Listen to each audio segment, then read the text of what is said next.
কাঞ্চন, কাঞ্চন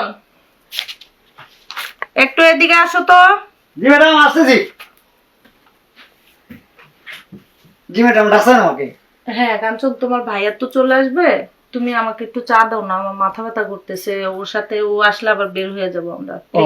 আচ্ছা ঠিক আছে ম্যাডাম, একটু তাড়াতাড়ি যাও। আনতেছি। ওকে।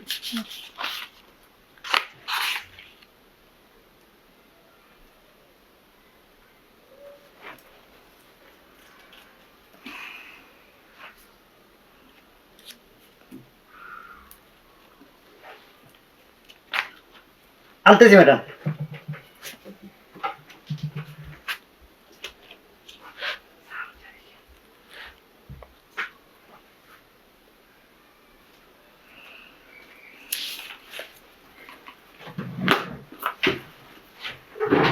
আসছো তুমি? হ্যাঁ। জানো তোমার না একটা কথা বলি, এই যে কাঞ্চন আছে না, ছেলেটা না একদম ভালো না, তুমি জানো না। কেন, কি করছে? ওরে আমি ডাক দিয়ে বললাম যে একটু চা নিয়ে আসার জন্য, ও না মানে খুব বাজে ভাবে আমার এইদিকে এদিকে দেখতেছে, মানে কেমন যেন একটু অশালীন ভাবে মানে তাকাচ্ছে। ছেলেটাকে না আমার ভাল লাগতেছে না, মনে হচ্ছে ওর কোনো সমস্যা আছে। এত বড় সাহস, তুমি এত বড় সাহস এই কাঞ্চনের? হ্যাঁ, কোথায় ও, কোথায়? ওই চা আনতে বলছি, তারপর থেকে দাঁড়ায় এমন করতেছে। আসলে একটু কথা বলো, আমার মানে মাথা ব্যথা করতেছে, তুমি আসলে তো বের হয়ে যাব, এই কারণে মানে আমি ওরে বলছিলাম একটু চা নিয়ে আসার জন্য, কিন্তু এমন করলো। এই কাঞ্চন, থাক, চা আনা লাগবে না, আমরা এখন বের হয়ে যাব, তোমার ভাইয়া চলে আসছে। জি ম্যাডাম আচ্ছা ঠিক আছে। আসো এদিকে আসো, এই যে আমি বের হয়ে যাব। জি ম্যাডাম চা খাইবেন না?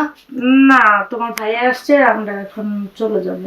কি রে কাঞ্চন, তোমার ভাবির সাথে কি দুর্ব্যবহার করছো? সে চা নিতে বলছে, তুমি কি দুর্ব্যবহার করছো? কিছু না তো স্যার। কিছু না মানে?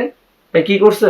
ও আমার এদিকে এদিকে মানে একটু অশালীন ভাবে কেমন করে যেন তাকায় আছে। ওরা আমি চাটা বললাম যে আমার মাথা ব্যথা করতেছে, তুমি একটু তাড়াতাড়ি চাটা জি না ম্যাডাম, আমি কই মিথ্যা বললো না কাঞ্চন, না না কাঞ্চন মিথ্যা বললো না। তুমি তোমার মানে অবস্থা দেখে আমার খুব দুঃখ লাগে, বাট তার মানে এই না যে তুমি আমার উপরে আমি তোমাকে মাসে 10,000 টাকা বেতন দেই কি এই কারণে?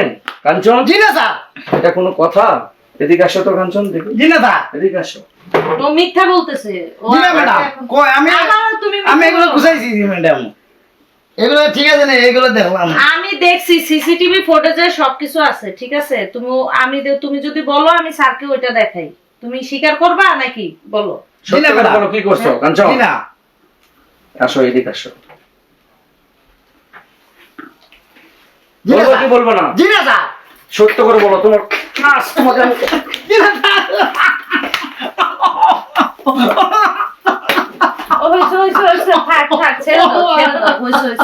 অনেক হয়েছে বুঝছো, এমন আর কইরো না, ঠিক আছে? এগুলা আর কইরো না, ওঠো ওঠো, এগুলা আর কইরো না। তোমাকে আমরা সবাই অনেক ভালোবাসি, তুমি আমাদের পরিবারের একজন হিসাবেই আমরা দেখি, কিন্তু এইভাবে করলে কেমনে হবে বলো?